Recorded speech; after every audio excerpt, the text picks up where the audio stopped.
There was a family that was coming back with their 2 twins that they just adopted from Bulgaria. So we got in the car, drove up to Indianapolis, we sat there and we looked at each other during the whole speech and said, this is it, this is what God wants us to do.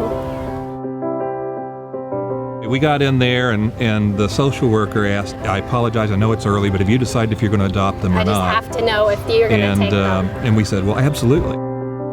The worker just started bawling and just hugged me. She started and we both crying. sat there crying. And she said, well, can I tell them? We said, yes, please do. And she got him first, and she says, now, Philip, she goes, this is going to be your mommy and daddy, and they're going to adopt you. He didn't react at all. And he looks at us and he said, was Grace coming too? And as soon as we said yes, he jumped in our arms and just hugged us and had this huge smile on his face.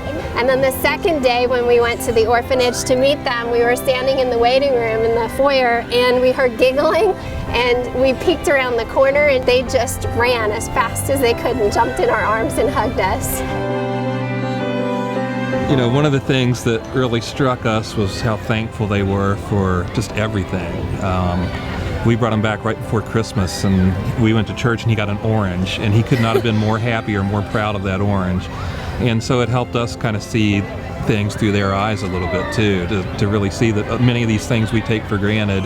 And 2 years later, they're just so appreciative and excited about everything. And it's really contagious. I mean, I call it the Philip and Grace Challenge because people can't be around them. I don't care how grumpy you are. If you're around them for a minute or two, they'll have you smiling. Before they came, we have a wonderful family and had a lot of love, but they've come and they've expanded it and brought even more love into our lives. Philip crawled in bed with me a few months back and he hugged me and he said, Mom, he said, I did not love you when I was in Bulgaria. And I go, you didn't? I said, why not? He said, because I did not know you when I was in Bulgaria. He said, but now that I know you, I love you a lot.